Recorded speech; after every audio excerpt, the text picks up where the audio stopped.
हाँ जी, वो भी मालपुआ, ये यहाँ मालपुआ है। ये पूड़ी, और ये क्या है इधर? एक मिनट में बताता हूँ आपको। ये पूड़ी है। हाँ, ये तो महल है, ऊपर अच्छा। का निकाला हुआ है। और ये सब्जी? ये सब्जी। अच्छा। ये पूड़ी। ये तो बड़ा भरा हुआ है फुल। और मालपुआ अंदर भी रखा है ना? मालपुआ। अच्छा, ये मालपुआ इसमें भी है। अच्छा, और अंदर भी मालपुआ रखा है। वाह, अंदर देसी। वाह, क्या ये देखिए लोग कार्य करता है। हाँ हाँ, कब से लगे हुए हैं? रात से ही ना? ये देखिए, ये देखिए, रात से पूरी जग रही है।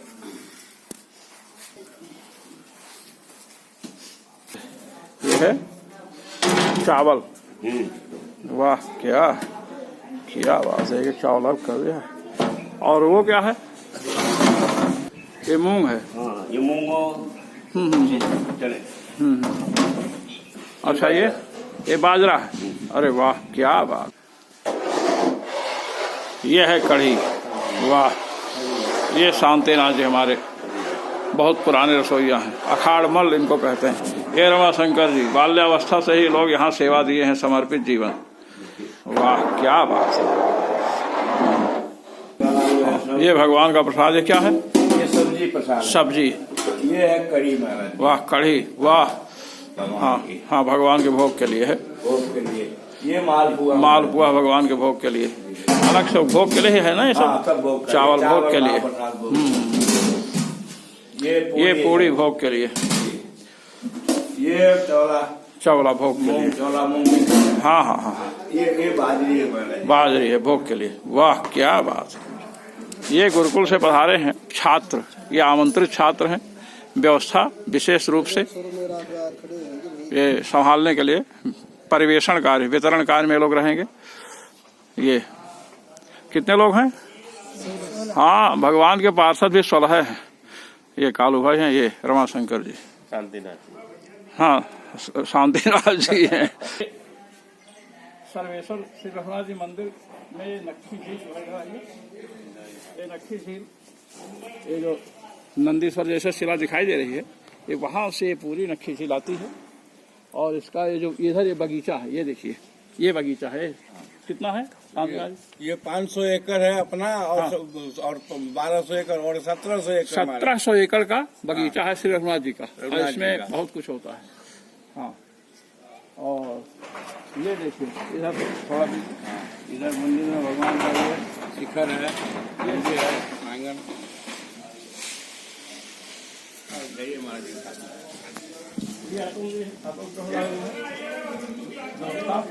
और पूजा का कार्य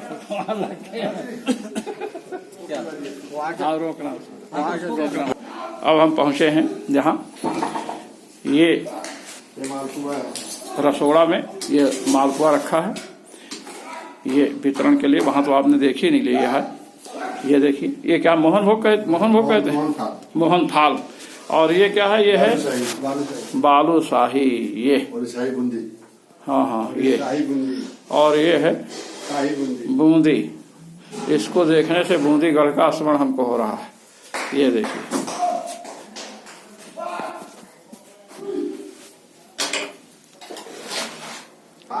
अब हम सर्वेश्वर श्री रघुनाथ जी मंदिर प्रांगण में ये हैं, परिसर में।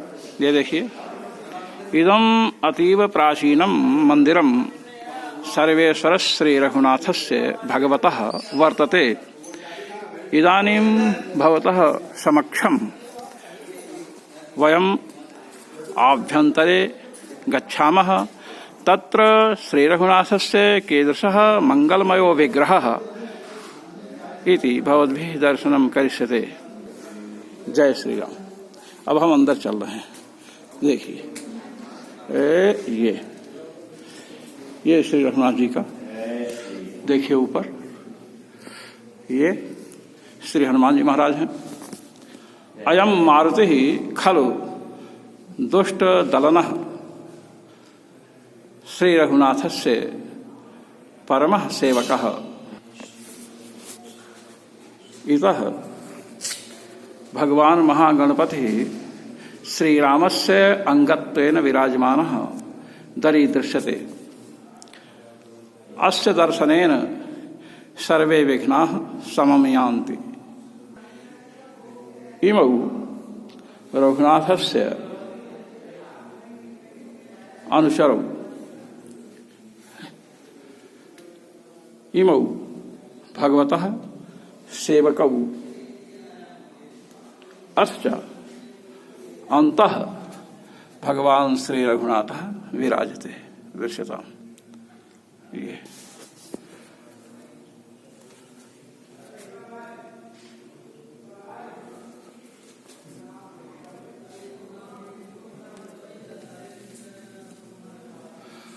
मंगल मूर्ति सर्वेश्वर श्री रघुनाथ विराजते अत्र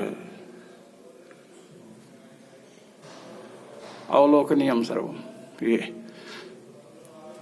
भगवतः चरणारविंदयोः दर्शनम क्रियताम्।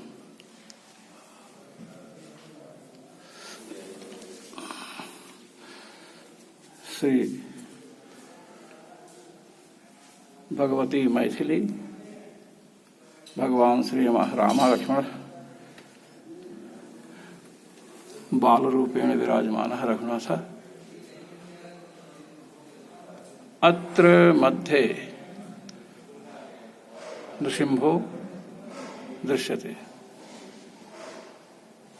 ये सर्वेश्वर श्री रघुनाथ जी महाराज हैं, जिनकी स्थापना मंदिर में 700 वर्ष पूर्व जगत गुरु श्री रामानंदाचार्य महाराज ने की थी।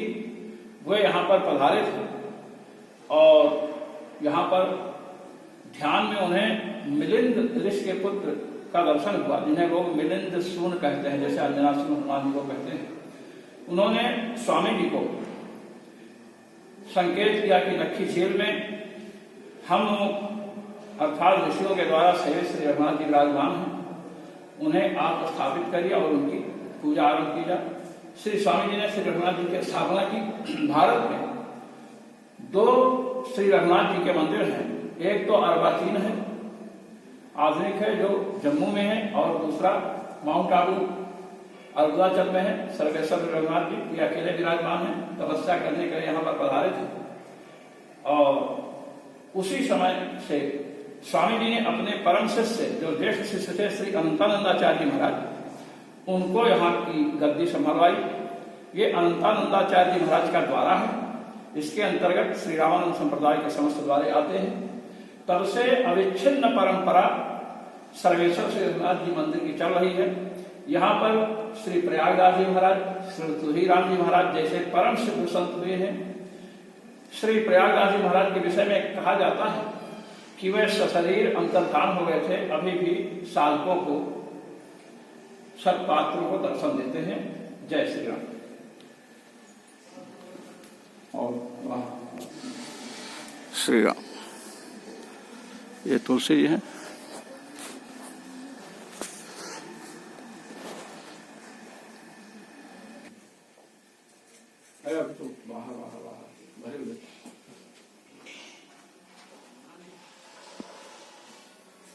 छात्रों को बुला लेना चाहिए। ये उधर पहले वहां उस चित्र पर आपको वो सबसे सर्वप्रथम जो चित्रपट है, ये श्री दामोदर दास जी महाराज हैं, परम सिद्ध थे और देहाध्यास इनको नहीं था, इसलिए नग्न रहते थे, दिगंबर। उसी क्रम में द्वितीय नंबर पर श्री स्वामी रामसुभा दास जी महाराज आते हैं। इन्होंने इस आश्रम को जो आज रूप दिख रहा है, इसके 50 वर्ष पहले भव्य रूप इन्होंने दिया। मंदिर का निर्माण इन्होंने ही करवाया और सब कुछ यहाँ का जो वैभव दिख रहा है वो इनकी कृपा है। ये भी परम सिद्ध संत हुए हैं और ये तो उनका भद्र रूप का चित्र है। और ये चित्र ए बालक इदम चित्रम पूर्वतो दृश्यते समस्त विशिष्टम इमे महानुभावाः महाभागाः श्री राम शोभादास जी महाराजा संति। हाँ, अब उधर चले। ये तृतीय नंबर जो है, ये श्री त्रिभुवन दास जी महाराज जो शास्त्री नाम से प्रसिद्ध थे, इनकी लेखनी बड़ी सशक्त थी। ऐसा लिखते थे कि मृत व्यक्ति में भी एकदम सुस्पंदन आ जाए। इसके बाद चतुर्थ श्रेणी में वो आ रहे हैं श्री अवधेश दास जी महाराज। ये परम संत थे, बड़े सरल थे। कोई कुछ भी उपद्रव कर दे, नाराज हो जाएगा, हटाओ, और बाद में आकर क्षमा न कर घाटा रहो, कोई बात नहीं, संदेह नहीं थे। ये इंग्लिश के बड़े अच्छे विद्वान थे और इस आश्रम में जो है लेखा जोखा जो भी कार्य व्यवस्थित रूप से इनके द्वारा। इसके बाद इधर जो है डॉक्टर स्वामी श्री सिया वल्लभ दास जी महाराज हैं। ये हमसे पहले थे, समझे गए। इन्होंने गौशाला का विकास किया और इधर इन्होंने भी काफी विकास किया। अब इधर देखिए, हाँ, ये यहाँ की ये प्रधान ये प्रधान गद्दी है यहाँ की। ये जो गद्दी है, इस पर गुरु पूर्णिमा को जो भी गद्दी पर होता है उसकी पूजा होती है। और ये गद्दी जो है, ये श्री दामोदर दास जी महाराज थे, उनके कितने पहले से ये गद्दी है इसका तो हमको नहीं ज्ञान है, लेकिन पूर्वाचार्य से 700 वर्ष की परंपरा है। तो अविच्छिन्न परंपरा चल रही है। जैसे शास्त्रों की परंपरा होती है, शास्त्रों में अपने यहाँ वंश 2 प्रकार है। वंशो लिहा विद्या जन्मना चाहिए। वंश 2 प्रकार से चलता है, विद्या से चलता है, जन्म से चलता है। जन्म से तो आप सब जानते हैं, लोग कहते हैं अमुक वंश के, अमुक वंश के।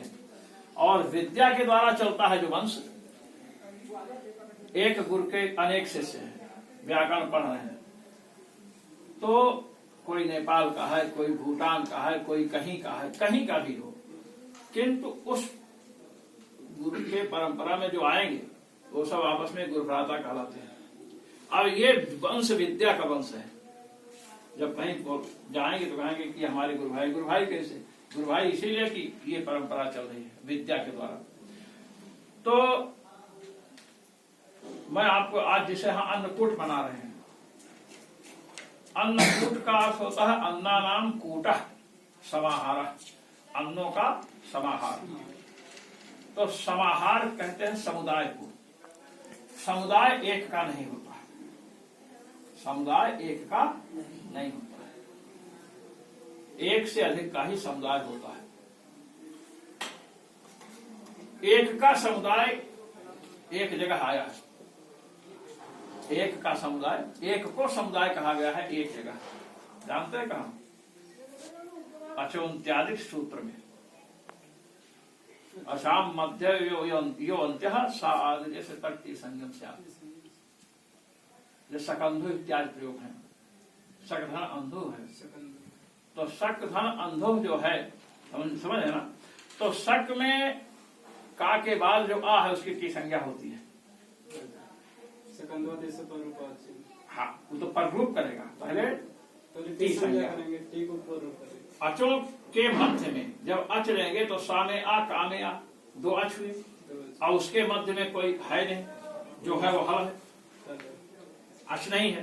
तो अचों के मध्य में जो अंत, तो अंत कहते हैं जो अंत में रहे, तो जो मध्य में होगा अंत में कैसे रहेगा? और अंत में होगा तो मध्य में नहीं रह सकता है। इसलिए वहां मध्य शब्द है समुदाय परक, मध्य शब्द को समुदाय परक माना। अचों के समुदाय में जो अंत, अब समुदाय वहां तो मिल जाएगा, 2 हो जाएंगे। अंत, अब आप देखिए अंत समुदाय क्या हुआ? अचों का समुदाय सक में सा में आ, का में आ। समुदाय में समुदाय लिया ना, मध्य सब समुदाय। अब अंत कौन हुआ? का में आ। वह हो आदि में जिसके, वह हो आदि में जिसके, किसके आदि में है? वो नहीं, वो अपने ही आदमी है। वो अपने ही आदमी है। देवदत्त के एक ही पुत्र है, वही ज्येष्ठ है, वही कनिष्ठ है, तो वो अपने ही आदमी है। तो उसकी टी संज्ञा हुई आ की। अब आप जो कहते हैं सकंधादिश पर रूपम वाच्यम, सकंधादि गण में जो पठित है उनको पर रूप हो। तो अंधु का आ जो है, आ का के आ और अंधु के आगे जा दोनों एक आदेश हुआ, क्या हुआ? आ, सकंधु। तो वहां पर मध्य शब्द को समुदाय तरक बताया गया। क्या बताया गया? अब कल्पना कीजिए कहीं एक ही सत्य हो, एक ही अर्थ, तो वहां पर तो उसको वो मान लिया जाता है। जैसे मान लेते हैं माना इनके पास 4 रुपए है, गणित में सवाल। अब आप देखिए कि अन्नकूट जो है अन्नों का समाहार, तो अन्नकूट उत्सव इसलिए मनाते हैं। श्रीमद् भागवत महापुराण में चर्चा आई है, गोवर्धन धारण जो है, गोवर्धन, तो गोवर्धन धारण के बाद जो है लोगों ने वस्तुतः सबसे पहले गोवर्धन की पूजा की, पूजा गोवर्धन की किया। अब प्रश्न ये उठता है कि पूजा वस्तुतः कैसे की जाए, जो पूजा की प्रक्रिया है। पहली बात तो मूर्ति पूजा जो है, हम आप लोगों को बताना चाहते हैं कि हम मूर्ति पूजा नहीं करते। पहले आप लोग ये समझिए, जो लोग कहते हैं ना मूर्ति पूजा, मूर्ति पूजा का मतलब होता है कि जैसे बाजार में मूर्ति रखी हुई है, बाजार में हम वहां जाकर के धूप दीप नहीं करते हैं। बाजार में हम या कोई भी बाजार से मूर्ति को लाते हैं, बाजार से मूर्ति को लाते हैं, इसके बाद प्राण प्रतिष्ठा होती है उसमें, प्राण प्रतिष्ठा। और ये प्राण प्रतिष्ठा साधना में, जैसे कोई साधना करता है तो साधना में भूत शुद्धि होती है, जैसे पृथ्वी जल तेज वायु आकाश है, तो भूत शुद्धि होती है। भूत शुद्धि के बाद जो है एक नूतन शरीर का निर्माण होता है, ये साधना भावना प्रधान साधना होती है। उसमें फिर प्राण प्रतिष्ठा होती है इंद्रियों की सबकी। और आपको एक बात बताऊं कि प्राण प्रतिष्ठा हुई इंद्रियों की इसकी, तो ये परीक्षण भी किया जाता है कि प्राण प्रतिष्ठा हुई है कि नहीं। विग्रह में प्राण प्रतिष्ठित हुआ कि नहीं इसका परीक्षण भी होता है। कैसे? जो अच्छे वैदिक हैं, जिनको वेदों का मर्म ज्ञात है और सदाचार संपन्न है, गुरु परंपरा से वेद का अध्ययन किए, तो जब वो प्राण प्रतिष्ठा कराएंगे, जो भी उनकी विधि है, तो मूर्ति जो होती है उसके यहाँ पर पट्टी बांधते हैं। तो वो लोग जब उसको खोलते हैं तो किसी व्यक्ति को सामने नहीं आने देते, शीशा उषा रखते हैं। और शीशा इसलिए रखते हैं कि जब उसके नेत्र को खोलेंगे, क्योंकि अब प्राण प्रतिष्ठा हो गई, तो वो शीशा या तो चटक सकता है या फूट सकता है, ये इसलिए। अच्छा, दूसरी बात कि प्राण प्रतिष्ठा हुई है कि नहीं अच्छी, इसका भी परीक्षण होता है। ये सब परंपरा की बात है। हमारे अयोध्या में हम लोग थे तो हमारे एक छात्र थे, अभी वो जगत गुरु हैं रामानुज संप्रदाय में, तो एक पुजारी थे, राजसभा मंदिर है कनक भवन के पास। तो उन्होंने हमसे कहा कि क्या आकर बताए, कहे कि मैंने कल सोचा कि भगवान की हम परीक्षा करेंगे कि प्राण प्रतिष्ठा इसमें है कि नहीं, जिसे प्राण आया कि नहीं। तो प्राण प्रतिष्ठा कैसे करें, मैंने कैसे परीक्षा करें? तो परीक्षा यह है कि पत्थर जो होता है या कोई विग्रह है, ठंडे में तो ठंडा रहेगा, तो उनके यहां पर घी लगाया जाए नाक के सामने। अगर प्राण प्रतिष्ठा अच्छे ढंग से हुई है तो सवेरे आप जाएंगे तो घी पिघला हुआ मिलेगा, जैसे अपने श्वास लेते हैं ना तो घी पिघलता है। तो उन्होंने कहा कि हमसे कि हमने सोचा कि हम प्राण परीक्षा लेंगे, तो रात को हमको स्वप्न दिखाई पड़ा, मंदिर के भगवान दिखाई पड़े, कहे देखो मेरी परीक्षा मत लेना तुम। तो आकर हमको बताया कि उन्होंने मना कर दिया, अब हम परीक्षा लें कि ना ले, हमारा तो रह गया। तो हमने कहा तुम मूर्ख हो, तुमने परीक्षा लेना चाहा कि क्या बोलते हैं प्राण प्रतिष्ठित है कि नहीं भगवान, कि केवल मूर्ति है। जो अप्रतिष्ठित होता है ना केवल मूर्ति, उसका निषेध है। अप्रतिष्ठितम न पूजे, जो अप्रतिष्ठित उसकी पूजा नहीं करनी चाहिए। अप्रतिष्ठित में भूत प्रेत बला भी आकर रह जाएंगे। नहीं, निवेद में ये है, पहले इसको पूर्ण हो जाने दीजिए। तो वो यहाँ पर और यहाँ दो जगह घी लगा करके परीक्षा करते हैं, और उससे अगर वो पिघल गया तो प्रतिष्ठा हुई है, अगर नहीं पिघला वैसे वैसा रह गया तो आप समझिए कि प्रतिष्ठा नहीं हुई। जैसे आप कहीं पत्थर में आप घी लगा दें, पत्थर में तो घी नहीं पिघलेगा, ये है उसकी। इसीलिए प्रतिष्ठा कराने के लिए अच्छे अच्छे विद्वानों को बुलाया जाता है, जो मैंने एकदम उसमें दक्ष हो, केवल पैसा लेकर के और ये करके कि क्या बोलते हैं पैसा चढ़वाया और क्या। मैं आपको बताऊं कि एक पंडित जी पूजा करा रहे थे गणेश जी की, तो सेठ 10 रुपए चढ़ाता था, तो पंडित जी गणेश को लेकर के ऐसे और ऐसे फेंके ऐसे, 8-10 तो उन्होंने कहा कि पंडित जी आप ऐसा क्यों कर रहे हो, गणेश को फेंक रहे हैं। अरे कहे कि गणेश क्या कल्याण करेगा आपका, या हम ही को 10 रुपये दे रहा है, 10 रुपये हम ही को दिला रहा है, तो आपका 1000 लाख कैसे दिलाएगा। शेठ समझ गया कि हाँ ये तो मामला का, तो उसने 1100 रुपये का पंडित जी का, ये ठीक है, हमको 1100 मिला तो तुमको भी मिलेगा। तो ये आपका प्रश्न क्या है? मेरा ये था कि ईश्वर के विषय में जैसे मान्यताएं जो हैं, दृढ़ मान्यताएं भी हैं कुछ वैसे, तो जैसे सभी पास में जगह आगे फिर जैसे आपको सुनाई पड़ा। हाँ सर्वव्यापी मानते हैं, कई निराकार भी मानते हैं, सगुण निर्गुण के दो जो अपनी परंपराएं चली हुई हैं, 10वीं संप्रदाय में। तो लोगों के मन में ये बना रहता है, क्योंकि बहुत से जैसे दार्शनिक हैं वो भी ईश्वर सर्वव्यापी है, सब जगह है। ईश्वर तो है, मैं आपको बताऊं, ईश्वर को सर्वव्यापक सब मानते हैं। मैं आपको बताऊं, मैं उन लोगों की बात नहीं कर रहा हूं जो पढ़े लिखे नहीं है। जितने लोग हैं वो सर्वव्यापक मानते हैं। और आप देखिए, जैसे आप लीजिए सगुण ब्रह्म, जैसे भगवान राम है, भगवान राम के चरित्र को अगर देखा जाए, जैसे गोस्वामी जी, अब गोस्वामी जी उपासना को सामने रख करके और वाल्मीकि जी वर्णाश्रम को लेकर चलते हैं। अब गोस्वामी जी कहते हैं कि भगवान राम आए तो सबसे मिलना है, तो कहते हैं अमित रूप प्रगटे ते ही काला, जथा जोग मिले सबह कृपाला, ये उन्होंने दिया। तो वो उपासक है, जो अच्छा उपासक है। उपासना की सर्वांगीणता तभी होगी कि जब हम, मैंने एक बात कही आपसे कि जो मूर्ति पूजा से आरंभ हुआ ना, जैसे हम एक वस्तु में भगवान की धारणा किए, अब उस जो मूर्ति पूजा कहते हैं ये सबसे निम्न स्तर का है उपासना में। मैं आपको बताऊं भागवत के अनुसार, जैसे एक जगह हमने ब्रह्म दृष्टि की, ऐसे हमको सर्वत्र ब्रह्म दृष्टि करनी है, ये उसका पर्यवसान है। और जब सर्वत्र ब्रह्म दृष्टि कर ले हो जाए उसकी, तो फिर उसकी आवश्यकता नहीं मूर्ति पूजा की, ये उसका है। और इस पर श्रीधर स्वामी ने, सबने इस बात को कहा है। जैसे हम हैं, आप हैं, छात्र है आपका, आपको गुरुदेव समझता, हमारे गुरु जी हैं, तो गुरु जी समझता है तो आपको नमस्कार करेगा, आपकी आज्ञा का पालन करेगा। अब जितने गुरुजन है उसमें सबको उसको दृष्टि करनी है। हमारे उपनिषदों ने उद्घोष किया सर्वम खल वेदम ब्रह्म है, सब कुछ ब्रह्म है। तो सब कुछ ब्रह्म है। अद्वैती महान भाव क्या कहते हैं, हम ब्रह्मास्मि, है तो वेद का वाक्य कि मैं ब्रह्म हूं। तो मैं ब्रह्म का मतलब शरीर व ब्रह्म तो नहीं है, शरीर तो ब्रह्म नहीं है। आप यहाँ पर इतने लोग बैठे हैं, कोई वैष्णव अपने को कहता है, कोई आज समाजी कहता है, कोई सन्यासी कहता है, कोई कुछ कहता है। अगर विचार किया जाए कि जो हम हैं, क्या हम यही हैं? आप देखिए, आप सब सोते हैं, सोते तो सब हैं। जब सोते हैं आप, तो आप देखते हैं हम वहां गए, वहां उनसे